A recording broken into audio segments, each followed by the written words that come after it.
Привіт! Минув вже тиждень, і у мене є досить багато чого вам розповісти. Почнемо з подій, котрі відбулись в світі і бентежать мене найбільш зараз. По-перше, це відставка Бориса Джонсона з посади прем'єр-міністра Великобританії. Саме Борис Джонсон – це єдиний іноземний політик, який зробив все правильно від початку і до кінця. Єдиний у світі, хто підтримував Україну так, ніби рідного молодшого брата, котрий дуже хоче, але не вміє кататись на велосипеді, котрий дуже хоче, але не знає, як грати в футбол, котрий дуже хоче, але не знає, як навчитись підтягуватись. Цитата Володимира Зеленського. «Друже Борисе Джонсон, усі українці із сумом сприйняли новину про складання з повноважень очільника консервативної партії. Ми щиро вдячні за рішучу і безкомпромісну допомогу з перших днів війни. Окремо дякую за лідерство у відстоюванні інтересів України на міжнародній арені». Втрата Бориса Джонсона як старшого брата, як друга, великого помічника, звичайно, досить болісна для нас.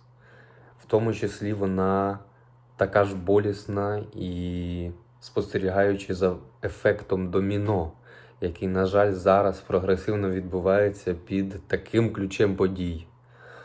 По-перше, вслід за відставкою Джонсона подає у відставку прем'єр Італії Драгі. Хоча і президент Італії Серджо Матарелла відхилив його заяву, причина припинення роботи на своїй посаді при втраті підтримки руху ключового члена його правлячої коаліції, як заява Драгі, вважається невдалим аргументом.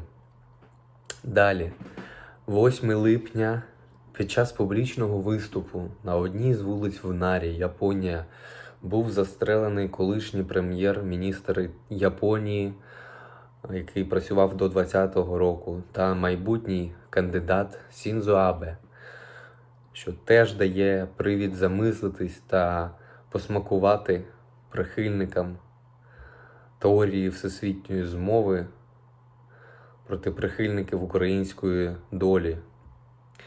Здавалось би, на цьому гіркі новині тижня закінчуються і можна переходити далі. Проте це все тільки починається. G20 саміт. Саміт Великої Двадцятки, який відбувся в Джакарті. Це пристойні люди, важливі люди, дипломати, вишукані спеціалісти, які підтримують та допомагають Україні у цій війні, навіть і знущаються над непарнокопитними звірятками миру сейво. Код світового рівня у нас. Сергій Лавров достроково залишає міністерську зустріч G20 на Балі. Бідний алкоголік. Про це пише Шпігель. Офіційно причини в Кремлі, звісно ж, не повідомляють. Але вчора стався досить цікавий випадок, який продемонстрував взагалі ставлення до російського політика. Міністри країн Великої Сімки, США, Японія, Німеччина, Британія, Франція, Італія і Канада просто не прийшли на вечерю з колегами по G20, щоб не сидіти за одним столом із говорящою лошаддю. Не відбулося і традиційного спільного фотографування через присутність Лаврова. Ніхто не хоче поряд себе фотографувати за цим лайном. На початку зустрічі міністрів, коли Лавров потиснув руку індонезійській колезі, пролунали вигуки, просто чому ви не зупините війну. Можемо це разом, до речі, почути, послухати зараз.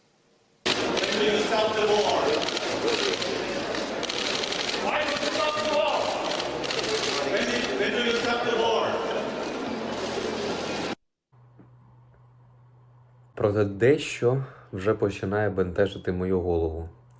ЄС та G20 ще досі не назвали Росію спонсором тероризму та країною-терористом.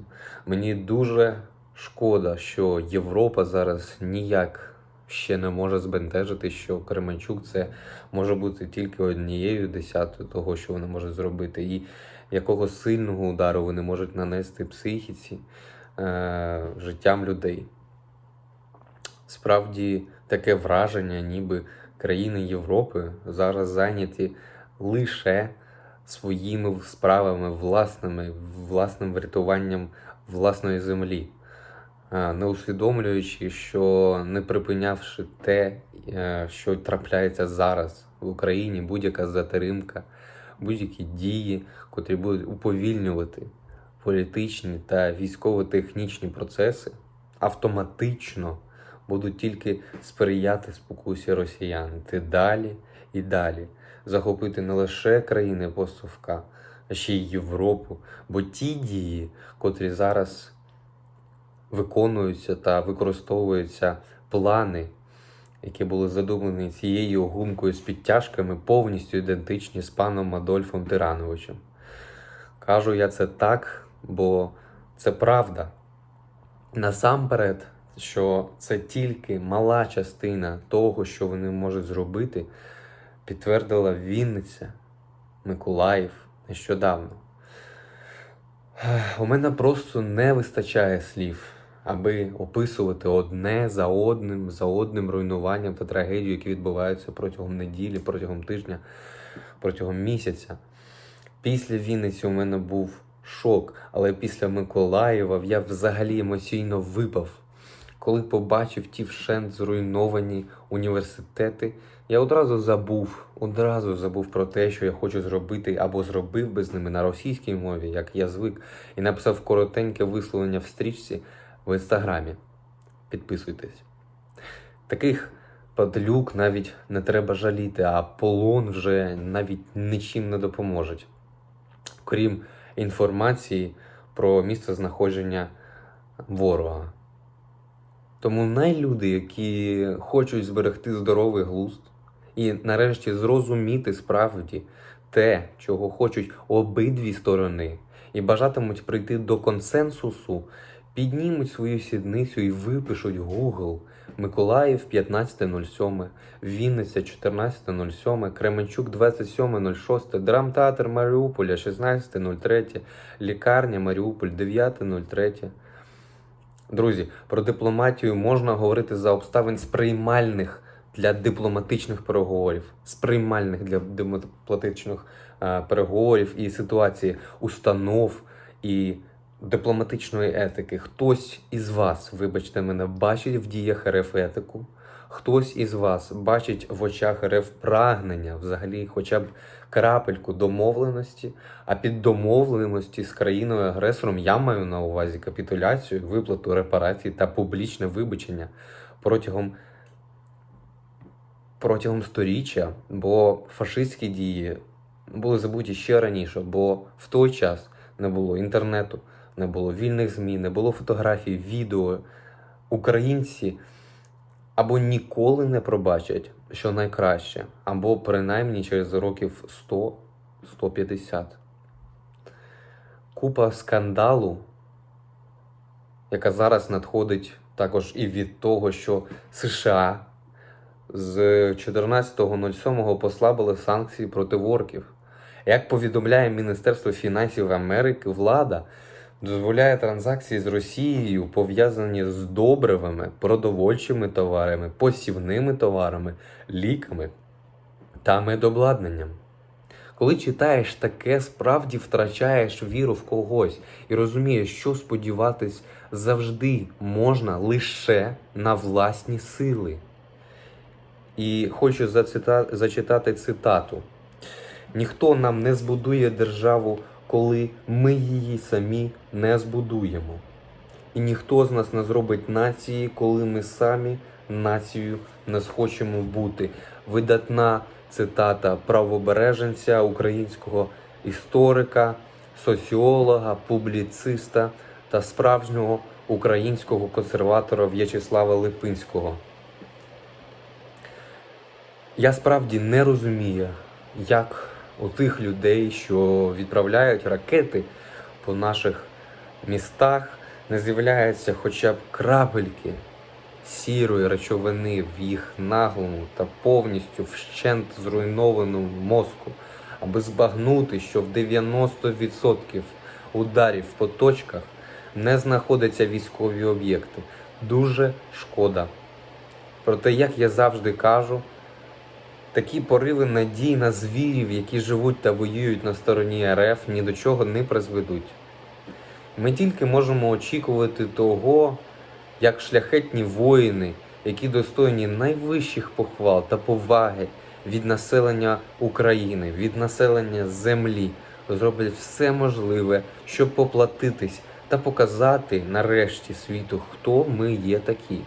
Бо історія, вона завжди циклічна, вона була циклічна і продовжує бути. Вона завжди повторюється і у всіх сценаріях історії. Україна, перебуваючи в скрутних часах, самостійно виборювала право на волю та самостійність, на гідність та поривання української національності, душі та інтересів. Як не можна спинити річку, що, зламавши кригу навесні, бурхливо несеться до моря, так не можна спинити націю, що ламає свої кайдани, прокинувшись до життя. Микола Міхновський. Ті події, котрі зараз йдуть з околиць та центрів Вінниці, Миколаєва, здавалось би, мирного Дніпра, кажуть нам про те, що час грати в дипломатію при такій жорстокій, безжальній війні давно скінчився. Всі кошти, державні кошти, будуть йти на армію, розвиток озброєння, тому цьому не дивуйтесь. Через повний провал при владі Порошенка, взявши до рук воюючу вже країну і не зробивши нічого, щоб рівень армії був на той час, на 14, 15, 16 рік, таким як зараз, його можна називати дуже незграбним президентом. Насправді. Можливо, він непогано би виглядав на посаді піар-агента, надзвичайно добре виглядав би на місці бізнесмена. Проте, все те, що потрібно було зробити зі справжнього початку війни, він вирішив залишити на призволяще. Качати гроші від армії замість її навантаження особовим професійним складом, озброєнням та всесвітнім досвідом.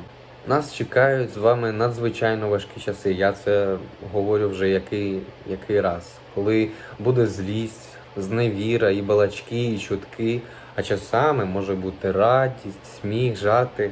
Без цього ніяк. Потрібно витримувати баланс між такими речами. Бо нація українців зараз на дуже високому моральному рівні. Проте поштовхи та гойдання, як під час, може, найважчого тижня з 11 липня, ще будуть. Найголовніше, що завжди потрібно пам'ятати людям, це зберігати здоровий глузд. Не довіряти пропаганді агресора, якою б вона не була і не звучала. Не читати російських новин, просто жаліти свої нерви. Відмовитись від всього того, що може вас пов'язати з цими хворими людьми. І найголовніше, друзі, найголовніше – це підтримувати один одного, вірити в ЗСУ і перемогу. Я вас дуже прохаю, забудьте про мир.